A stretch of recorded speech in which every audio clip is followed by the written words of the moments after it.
Swift পাখি কি সত্যিই কখনো মাটিতে নামে না? অবিশ্বাস্য উড়ান দক্ষতার রহস্য। সুইফট পাখি এক বিস্ময়কর জীব। হ্যালো বন্ধুরা, আজকের ভিডিওতে আপনাদের স্বাগতম। আজকে আমরা অদ্ভুত একটা পাখি সম্পর্কে জানব। যারা নতুন আছেন তারা আমাদের ইউটিউব চ্যানেলটি সাবস্ক্রাইব করুন আর আমাদের ফেসবুক পেজটি ফলো করুন। চলুন আজকের টপিক নিয়ে আলোচনা করি। সুইফট পাখিগুলোকে আকাশের অধিপতি বললেও ভুল হবে না, কারণ পৃথিবীর আর কোনো পাখি এত দীর্ঘ সময় আকাশে কাটায় না। সুইফট পাখি সম্পর্কে যত বেশি গবেষণা করা হয়েছে ততই আশ্চর্য হওয়ার কারণ বেড়েছে। বিশেষ করে একটি প্রশ্ন বারবার সামনে এসেছে, এই পাখি কি সত্যিই কখনো মাটিতে নামে না?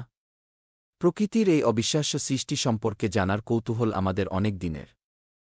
সুইফট পাখির আকৃতি ও জীবনধারা অন্যান্য অনেক পাখির চেয়ে আলাদা। দৈর্ঘ্যে সাধারণত 10 থেকে 20 সেন্টিমিটারের মধ্যে হয়ে থাকে, তবে ডানার প্রসারিত দৈর্ঘ্য হতে পারে 50 সেন্টিমিটার পর্যন্ত। সরু ও দীর্ঘ ডানা এবং খাটো লেজের কারণে এরা সহজেই বাতাসের স্রোত ব্যবহার করতে পারে। সুইফটের একটি বিশেষ বৈশিষ্ট্য হল এদের পায়ের গঠন। সাধারণত বেশিরভাগ পাখির পা শক্তিশালী হয়ে থাকে, যাতে তারা সহজে বসতে বা হাঁটতে পারে। কিন্তু সুইফট পাখির পা ছোট এবং অপেক্ষাকৃত দুর্বল, যার ফলে তারা সহজে মাটিতে বসতে বা চলাচল করতে পারে না। সুইফট পাখির উড়ান দক্ষতা তাদের সবচেয়ে বিস্ময়কর বৈশিষ্ট্য। সাধারণত এরা দিনে 200 থেকে 300 কিলোমিটার পর্যন্ত উড়তে পারে, তবে বিশেষ পরিস্থিতিতে 500 কিলোমিটার পর্যন্ত উড়ে যেতে সক্ষম। এক গবেষণায় দেখা গেছে, কিছু সুইফট পাখি টানা 6 মাস পর্যন্ত আকাশেই কাটিয়ে দেয়। এই দীর্ঘ উড়ালই তাদের জীবনধারার সবচেয়ে রহস্যময় দিক। প্রশ্ন আসতে পারে, সুইফট পাখি আকাশেই কিভাবে বিশ্রাম নেয়? সাধারণ পাখিরা ক্লান্ত হলে গাছের ডালে বসে বিশ্রাম নেয়, কিন্তু সুইফট পাখির জন্য ব্যাপারটা আলাদা। গবেষণায় দেখা গেছে এরা আকাশেই ঘুমিয়ে নেয়। বিজ্ঞানীরা জানিয়েছেন, সুইফট পাখির মস্তিষ্ক এমনভাবে কাজ করে যে তারা উড়ার সময় অর্ধেক মস্তিষ্ক ঘুমিয়ে ফেলতে পারে আর বাকি অর্ধেক সচল রাখে। এমন অদ্ভুত দক্ষতা থাকার ফলে এরা দীর্ঘ সময় আকাশে কাটাতে পারে কোনো সমস্যা ছাড়াই। খাবার সংগ্রহের ক্ষেত্রেও এদের দক্ষতা অত্যন্ত চমকপ্রদ। সুইফট পাখির প্রধান খাবার হল আকাশের ক্ষুদ্র পোকামাকড় ও পতঙ্গ। এরা উচ্চ গতিতে উড়ার সময় বাতাস থেকে খাবার সংগ্রহ করে। অনেক সময় দেখা গেছে সুইফট পাখি একবারে প্রচুর পরিমাণ খাবার মুখে জমিয়ে রাখে এবং পরে তা বাচ্চাদের খাওয়ানোর জন্য ব্যবহার করে। সুইফট পাখি মাটিতে নামলে কি ঘটে? যেহেতু এদের পা ছোট এবং দুর্বল, তাই মাটিতে নামলে বেশিরভাগ সময় তারা সহজে আবার উড়তে পারে না।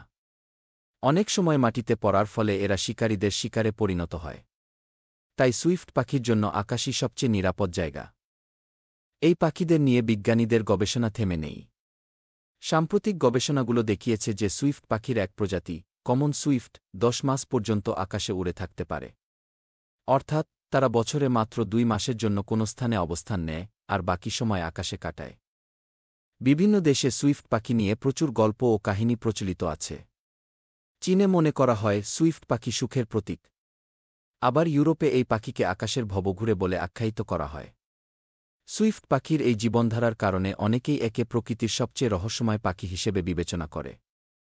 সুইফট পাখি সম্পর্কে জানার পর আমাদের কাছে এদের জীবনযাত্রা অবিশ্বাস্য মনে হতে পারে। এরা যে আকাশের প্রকৃত রাজা তা বলার অপেক্ষা রাখে না। এই আশ্চর্যজনক পাখিরা আমাদের দেখিয়ে দেয় যে প্রকৃতির সৃষ্টি কত অন্যতম হতে পারে। আপনি কি কখনো সুইফট পাখি দেখেছেন? যদি দেখে থাকেন কমেন্টে জানাবেন। আর এই রকম অজানা বিষয় জানতে চাইলে আমাদের চ্যানেলটি সাবস্ক্রাইব করুন, লাইক দিন ও শেয়ার করুন। আর আমাদের ফেসবুক পেজটি ফলো করুন। এতক্ষণ আমাদের সাথে থাকার জন্য ধন্যবাদ।